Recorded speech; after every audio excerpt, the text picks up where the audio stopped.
The mystery of Patty Hearst now contains a subchapter which might be titled The Mystery of Mr. and Mrs. Jack Scott. Not so long ago, the Justice Department said the Scotts had assisted Patty Hearst and her companions in hiding out from the FBI. The Scotts then dropped from sight. On March 14th, Scott called a newspaper reporter and implied knowledge of Miss Hearst's whereabouts. At least the newspaper said he did. And then he made his own whereabouts public. Next, the Justice Department said it had no interest in Scott. And now Scott says he knows nothing about where Miss Hearst might be, but that he continues to be harassed by the FBI. Jack Scott is a writer and teacher and head of an organization called the Institute for Study of Sports and Society. He and his wife, Mickey, are at round table tonight to talk with me, I'm Harold Hayes, and with Bill Bradley about their involvement with the Hearst case, voluntarily or otherwise, and on the broader subject of sports and politics. Mine is not the prosecutor's chair, obviously, and so you're going to say what you care to say about all this. But I have spent the afternoon reading the clips, the background of your stories, and it seems to me there are a number of ambiguities that would be helpful for me and for our audience for you to clear up if you can. The story suggests you and Mrs. Scott paid the rent for the house Hearst stayed in. I believe Time magazine states unequivocally that you did. That there were traceable telephone calls between that house in Scranton and Bill Walton's in Portland where you were staying, and that you were directly involved in all this.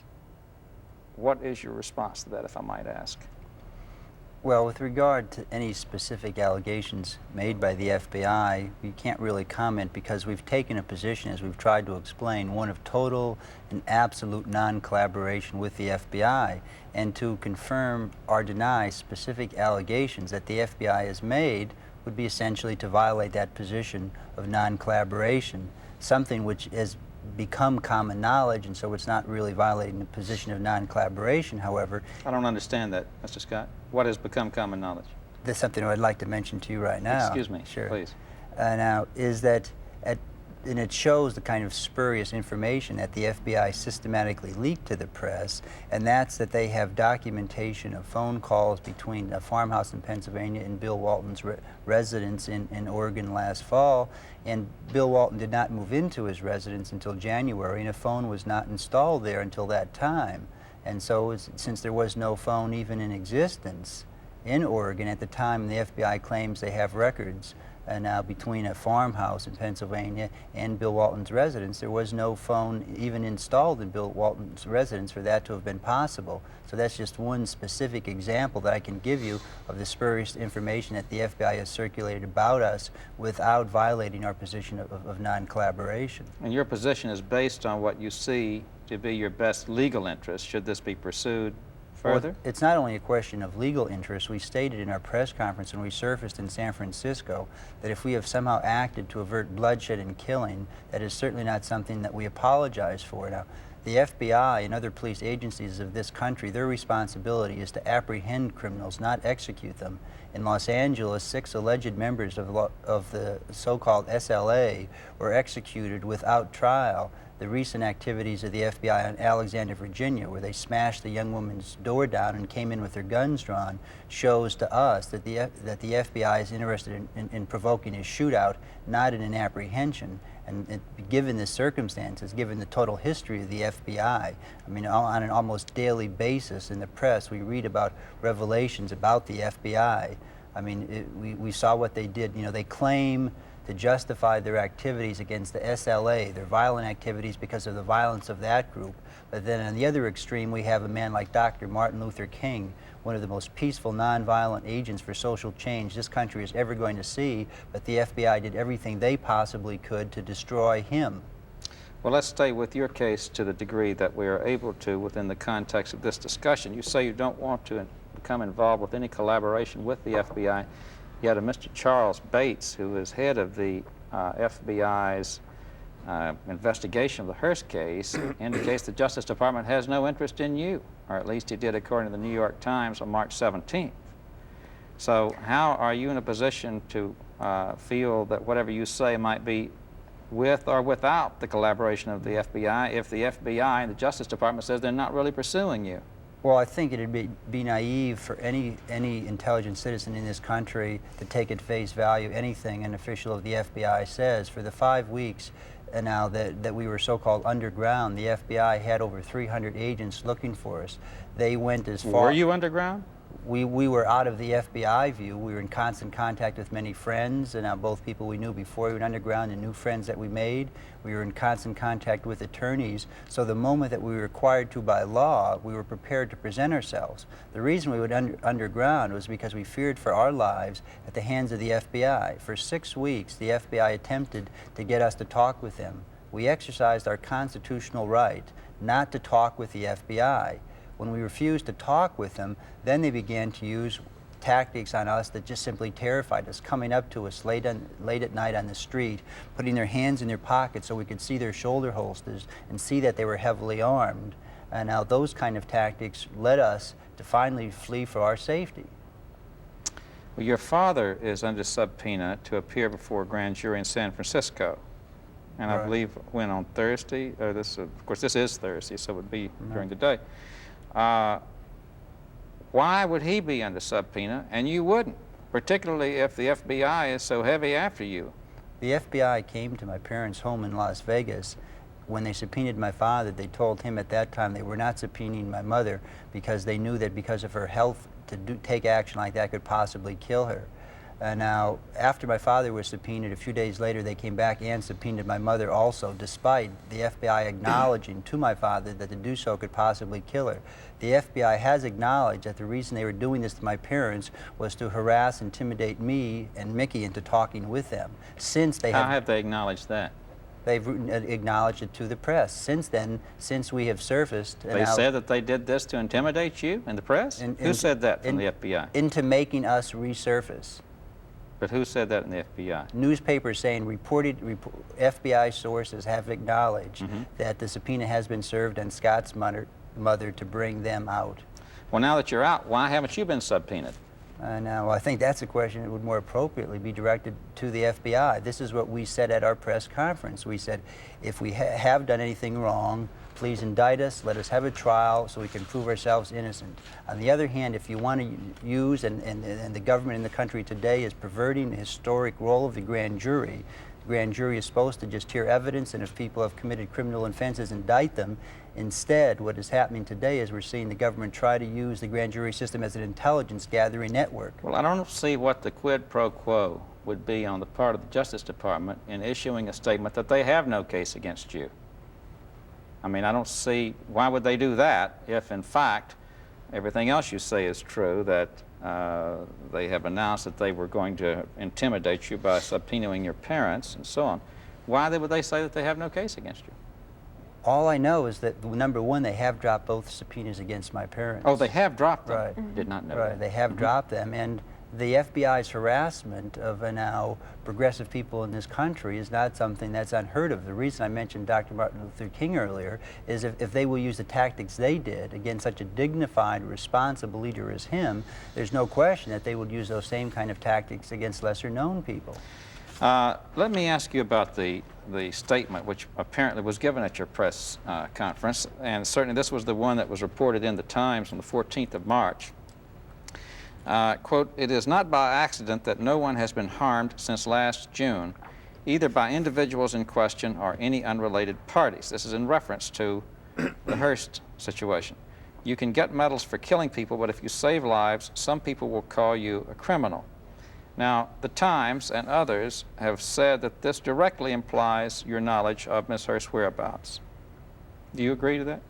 No, I think this statement stands for itself. I don't think that now that statement needs any clarification. Well, it does, too, because the first part of it is a generality and could be argued, I should think, says what it says. Right. "It is not by accident that no one has been harmed since last June, either by individuals in question or any unrelated parties," implying, therefore, that somebody's had a hand in trying to keep these people from being harmed. But it goes on to say, "You can get medals for killing people, but if you save lives, some people will call you a criminal." Now, that's specific. That's not general. That's a statement of fact. That's a statement of fact. Well, based on what? On the fact that people who do kill people under the name of the United States government and now drop napalm on people, who drop anti-personnel bombs on people, have gotten medals for that. But if you save lives, how would you make that less specific than your particular situation, as the papers have suggested it? Now, you know, quite specifically, the FBI would view, if someone in fact had, now, in the FBI's view, now they would view saving lives as harboring criminals. That's a criminal offense. The FBI would label someone a criminal. Saving lives in the sense of looking after somebody like Patty Hearst, you mean? That one had reasonable cause to believe the FBI was out to shoot rather than apprehend. Do you believe that? Unquestionably. The facts speak for themselves. Let us broaden this, because I certainly understand your concern about the situation that you're in at this particular moment. And ask you, I want to draw Bill Bradley into the discussion at this point, what this organization is that you head, the Institute for the Study of Politics, or Sports and Society, I believe is described as. The Institute is it's a public nonprofit corporation that Jack and I co-founded about 4 or 5 years ago. And the main purpose of the Institute is to give aid to people who are trying to bring about social change and trying to educate people to the way that sport is used in American society. Bill?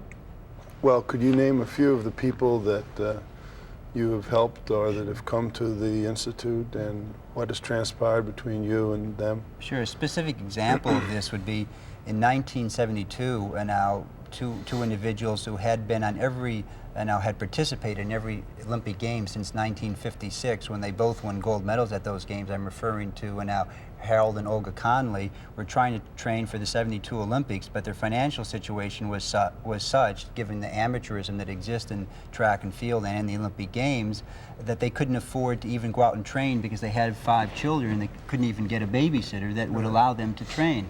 The Institute was able to raise sufficient funding to give them a grant so they could train and make the Olympic team. Now, we were not only concerned with those 2 individuals trying to make the Olympic team, but what we were concerned with was they have a well-developed social conscience, and at the Olympic Games, Olga Conley, in conjunction with us, helped to organize an Olympic project for peace.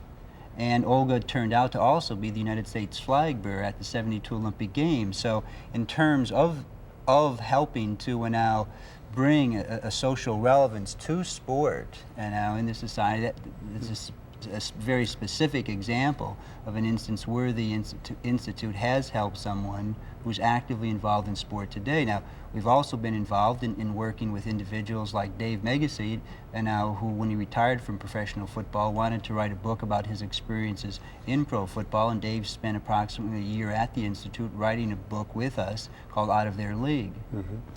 Well, is it your belief that sports should be more politicized than it is today? And since 1968, I suppose we've seen a number of things on an international scene that have led the general public to focus on the fact that sports has been politicized. And so how do you foresee the next development in this process, and do you see it, if it occurs, as a good thing?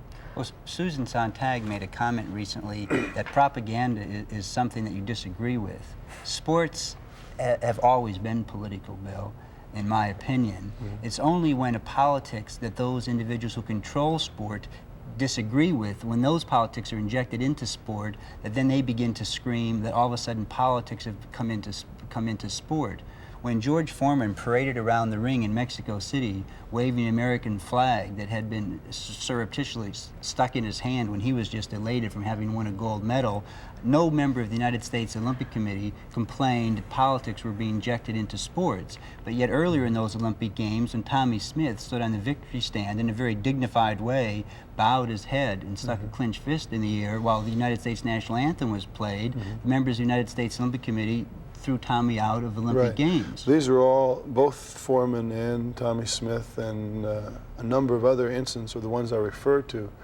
What do you see as the next step, or what should we look for in Montreal or in coming college or professional seasons? What would you like to see? One of the things that we've been working for many years is the right of people no matter what their political stance, to participate in sports. And that you know, for a long time, people were, who had a politics that didn't agree with the politics of the people in power, were kind of systematically, you know, bred out of the system and not allowed to participate. And so, you know, that's been one of our main thrusts of our work for a long time, is to you know, get the system to allow these people to participate. Right. Extend the right of free speech to the locker room. Right. Yeah, I mean, right. Well, in your work, you've really come in contact with a lot of athletes who've had things to say, and also who themselves have probably had a number of questions, and you've acted as counselor and helped them to think through some of the things that they had already begun to think about. And I've always been curious to ask you, since you've come in contact with so many athletes, what aspect of their life did you find most underdeveloped? In other words, what in their life in the arena had not been developed to the level, say, as yours or those people outside the arena? well, I think, you know, there's perhaps endless things that we could talk about, and I wouldn't want to say that ours were more developed and theirs are less developed, but unfortunately, the athlete in this society today, especially those who are gifted, receive such special treatment from a very young age, whereas beginning in high school, they really now aren't accountable academically to the same degree that other students are. If they get in trouble with the law, they'll usually look the wrong way. If you're a professional athlete, and especially if you go along with the system, and now if you violate, you know, certain most minor laws or regulations, and now, you know, someone will turn the head the other way. And athletes suddenly, when their athletic career ends and this special treatment stops, oftentimes wind up very disillusioned people. You know, the college athlete who, while he had his eligibility for 4 years of college, was having someone who could take his test for him if that was needed, or special tutors, but the moment his eligibility ends and that stops, all of a sudden one day he wakes up, or she wakes up, and finds him or herself on their own, and it's just a tremendous shock. And so and this exists for athletes on all levels. Now, for those who reach the top of the system like you have, you reap the best that the system can give, and so you usually don't abruptly find that sudden shock that some athletes do. But I agree with I agree with a lot of that. But the question was, again, the people who've come to you, like Megacy, Shaw, Oliver, whomever, who've had things to say. You've dealt with them as people, not as commodities, and you've gotten to know them, and through their talking with you, what would you say that sport didn't provide them that they had hoped would have been provided through sports? That's the question. Okay, I see. Well, I think. What's the difference between illusion and reality about the sports world to those who have become dissatisfied? That's a good question. It's a good point.